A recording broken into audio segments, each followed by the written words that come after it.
বসে বসে ভাবি আমি সারাদিন কি করে মেটাবো তোমার এই ঋণ। এই যে তোমার এই ঋণ মেটানো, মুখ্যমন্ত্রী খুব ভালো মানবিক রাজনীতিক ব্যক্তিত্ব।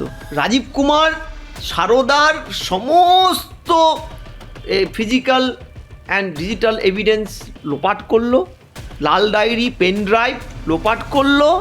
এই রাজীবের কৃতজ্ঞতা, এইসব কেলেঙ্কারির থেকে রাজীব বাঁচানোর কৃতজ্ঞতায় রাজীবকে কিন্তু তিনি উজাড় করে দিয়েছেন। দুর্নীতি থেকে শুরু করে যে কোনো ব্যর্থতা ঢাকতে সাহায্য করেছে, ভোট লুট করতে সাহায্য করেছে, প্রত্যেককে তিনি এক্সটেনশন দিয়েছেন। আলাপন, মনোজ পান্ত, কাকে না এই তালিকায়। তোমরা চলো ডালে ডালে, মমতা চলে পাতায় পাতায়। রাজীব সরাসরি কেন্দ্রীয় মন্ত্রী সুকান্ত মজুমদারের বিরুদ্ধে মামলাটা করেছে। একজন হামলা, এটা কতটা স্ট্রেচার থাকতে হয়। আরএসএস এর সাথে তৃণমূল নেত্রীর তার দলের দারুণ একটা ব্যালেন্সিং খেলা চলে। সিলেকশনটা একটা বার্তা দেওয়া আরএসএসকে আরেকবার। মেনকাকে সমকামীর আন্দোলনের একটা উল্লেখযোগ্য মুখ, এটা কিন্তু মমতা ব্যানার্জি জানে। শহরের শিক্ষিত উদারপন্থী মানুষের মধ্যে মমতার সম্পর্কে, তার দলের সম্পর্কে, অভিষেকের সম্পর্কে একটা ভাবধারা তৈরি করা। দেখেছো এই দলটা কতটা আধুনিক। আগামীতে মমতা ধরে নিয়েছে তারা বিপুল সংখ্যাগরিষ্ঠতা নিয়ে ক্ষমতায় আসবে এবং আবার দুর্নীতি করবে।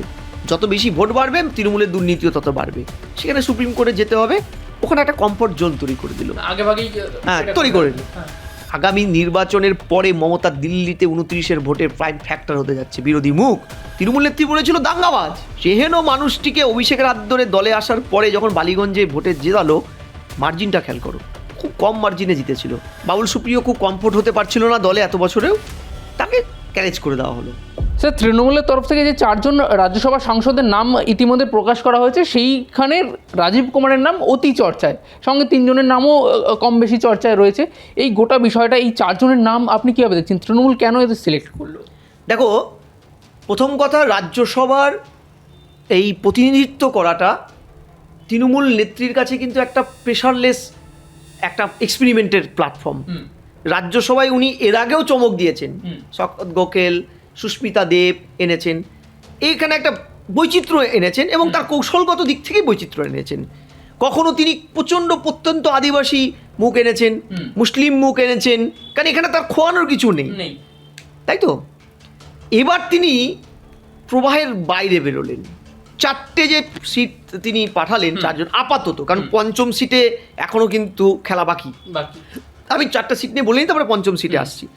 প্রথম একদম মানে আদি তৃণমূল, যদি এই 4 জনের মধ্যে আদি কেউ তৃণমূল থাকে, রাজীব কুমার আদি তৃণমূল। তুমি বলতে, হ্যাঁ আমি বলছি এই কারণে, হ্যাঁ মানে ক্ষমতায় আসার আগে রাজীব কুমার সম্পর্কে তার ওপিনিয়ন কী ছিল? বুদ্ধবাবু এই মেধাবী আমলাকে কাজে লাগিয়েছেন, আইটি এক্সপার্ট, বিরোধীদের ফোন ট্যাপ করতে। ক্ষমতায় আসলে আমি রাজীবকে শাস্তি দেবো। ক্ষমতায় এলো, রাজীব হয়ে গেল গলার মালা। এমন মালা হলো যে রাজীব কুমার সারদার সমস্ত ফিজিক্যাল অ্যান্ড ডিজিটাল এভিডেন্স লোপাট করলো, লাল ডায়েরি পেন ড্রাইভ লোপাট করলো এবং বিরোধীদের কাছে লোপাট কুমার নাম হয়ে গেল, নামে অভিহিত হলো। শুধু তাই নয়, আমরা জানি যে এহেন রাজীব কুমারকে সিবিআই ধরতে আসলে মুখ্যমন্ত্রী তার সংবিধানের পদমর্যাদাকে বুড়ো আঙ্গুল দেখিয়ে ধর্নায় বসে পড়েছিল। এই অবধি ঠিক ছিল। তারপরে ইতিহাসটা ওই সেই বাংলা কবিতাটা, বারবার যেটা আমি বলি, বসে বসে ভাবি আমি সারাদিন কি করে মেটাবো তোমার এই ঋণ। এই যে তোমার এই ঋণ মেটানো, মুখ্যমন্ত্রী খুব ভালো মানবিক রাজনীতিক ব্যক্তিত্ব, ঠিক আছে, বেইমানি খুব একটা করেন না।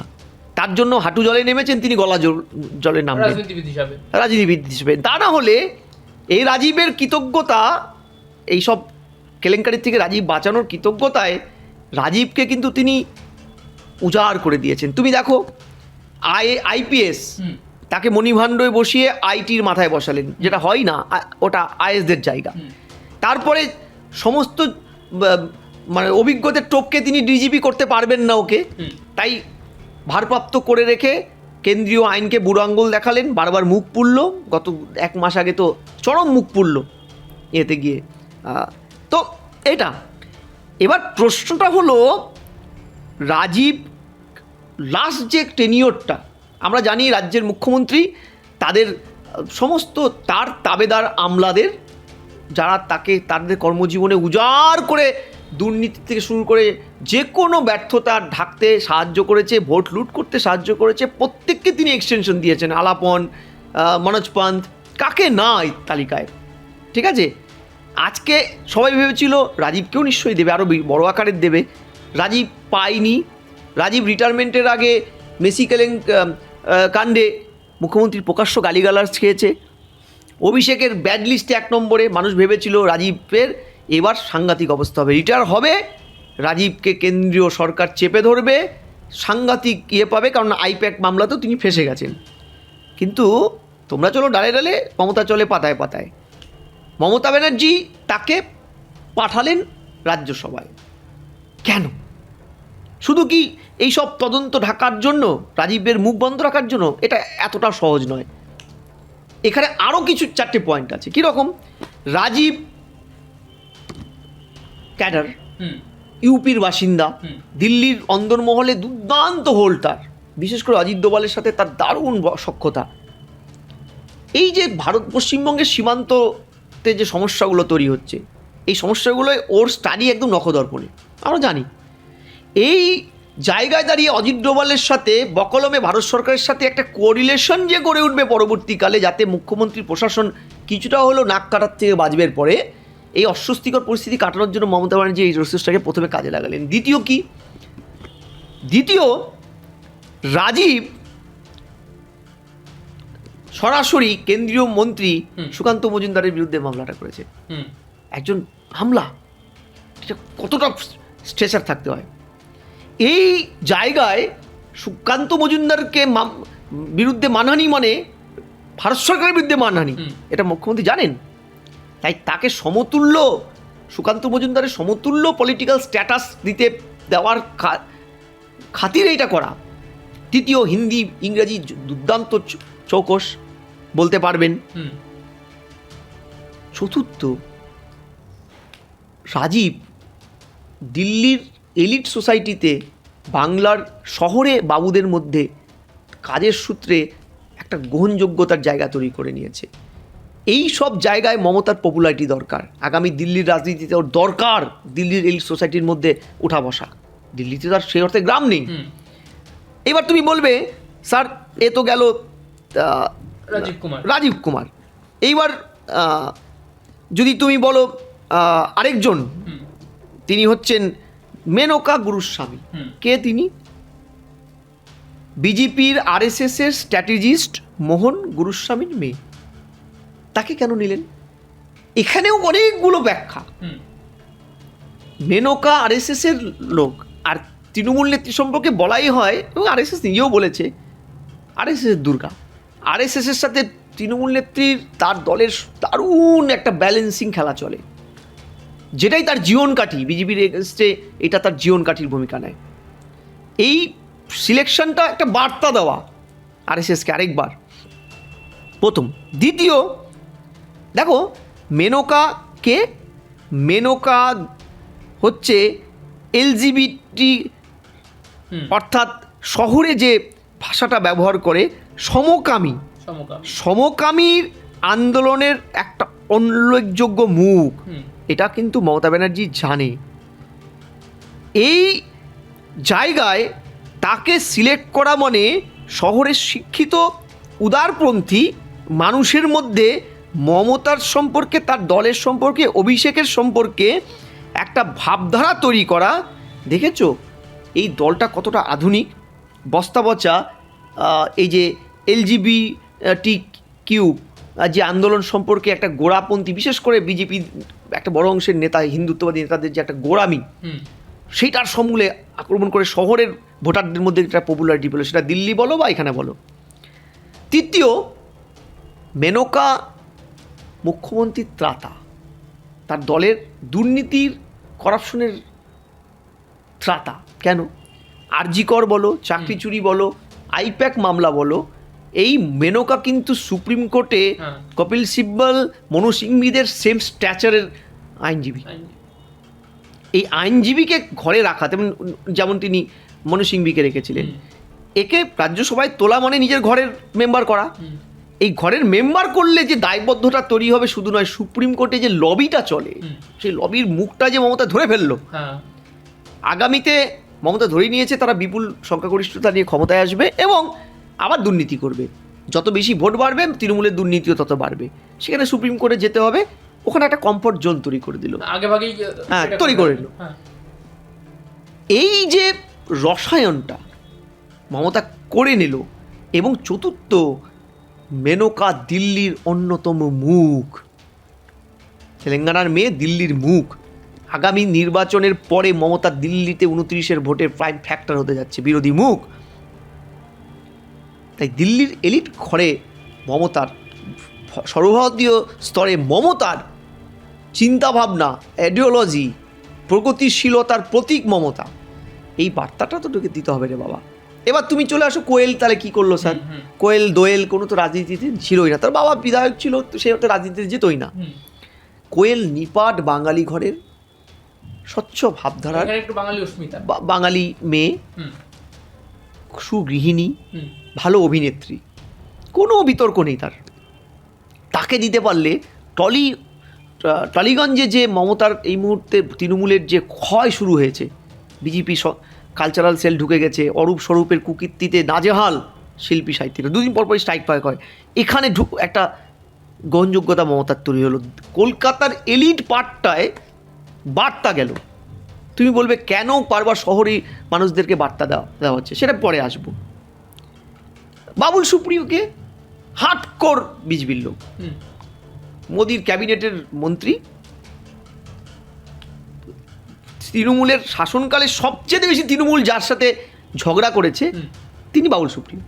যাদবপুরের ঝামেলার থেকে শুরু করে আসানসোলের দাঙ্গা, তাকে তৃণমূল নেত্রী বলেছিল দাঙ্গাবাজ আসানসোলে।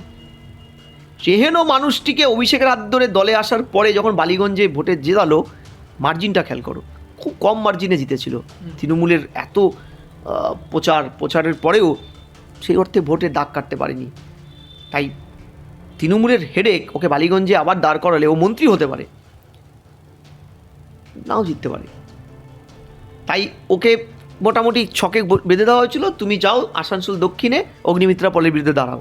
আর সেটা বাবুল সুপ্রিয় করবে না।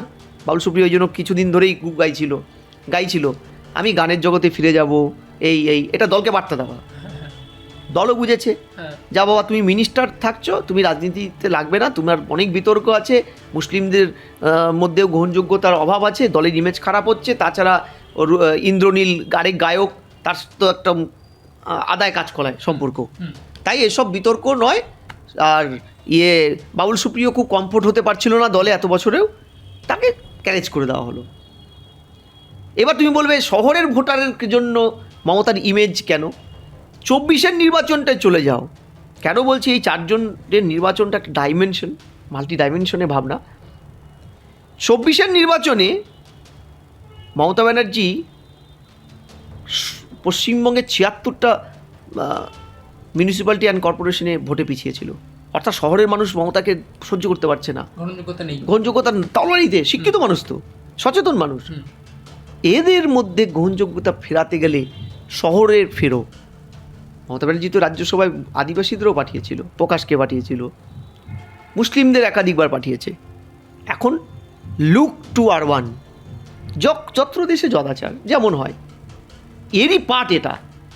আর তুমি প্রশ্ন করবে, বিরোধীরা প্রশ্ন করছে তাহলে মুসলিমরা শুধু কি দুধেল গাই, তাদের কাউকে খুঁজে পেলো না? আমি বলছি এখানেও মমতার একটা স্ট্র্যাটেজি আছে। কীরকম? 5th একটা সিট, সেটা এখন দোদুল্যমান অবস্থা। বিজেপি নিজের একক ক্ষমতায় একটা সিট জিততে পারবে, 5টা কে জিতবে? এখানে কোন দলের বিধায়ক কাকে ক্রস দেবে তার উপরে দাঁড়িয়ে আছে। তৃণমূল দুর্গ বাঁচাতে চাইবে, বিজেপির যে কটা দল ত্যাগ করার পরে বেঁচে আছে সে কটাও দুর্গ বাঁচানোর চেষ্টা করবে ক্রস ভোট। এই ক্রস ভোটে শেষ অবধি গোপন ব্যালেটে কে বিট্রে করবে, কে বিশ্বাসঘাতক হয়ে মির্জাফরের ভূমিকা নেবে, তার উপরে 5টা তুমি দেখবে মিলিয়ে নেবে। ওই 5টায় কোনো মুসলিম মুখ দাঁড় করাতে পারে মমতা। এতে সুবিধা কি? জিতলে তো খুবই ভালো। খুবই ভালো। হেরে গেলে বলতে পারবে দেখেছো আমরা পাঠিয়েছিলাম, আমরা দাঁড় করিয়েছিলাম, বিজেপির টাকা ছড়িয়ে আমার দলের বিধায়ককে ভেঙে তোমাদের হারিয়েছে। কত বড় মুসলিম বিদ্বেষী। এই যে সার্বিকভাবে একটা গঠনতন্ত্র তৈরি করলো মমতা, এটা কিন্তু নো ডাউট একটা ওয়েল ক্যালকুলেটিভ পলিটিক্স। এখানে স্যার এই যে লাল ডায়েরির বিষয়টা, লাল ডায়েরিটাই কেন বারবার উঠে আসছে মানুষের মধ্যে, আর কোনো ভাবনা কেন? কারণ সুদীপ্ত সেন যে কোনো সবুজ ডায়েরিতে কাউকে টাকা দেয়নি তৃণমূল নেতাদের, মদন, ফিরাদ, ঠিক আছে, শোভন, জল শোভন, এদেরকে তো সবুজ ডায়েরিতে দেয়নি, লাল ডায়েরিতে দিয়েছে। তাই মুদ্রা কথাও লাল ডায়েরিটা ছিল প্রাণ ভোমরা তৃণমূলের, কারণ ওর মধ্যে সমস্ত কুকীর্তি লিখে রেখেছিল সুদীপ্ত সেন, কাকে কয় টাকা দিয়েছে, কখন কে জোর করে জনগণের টাকা তার থেকে নিয়েছে, সব হিসাব ছিল।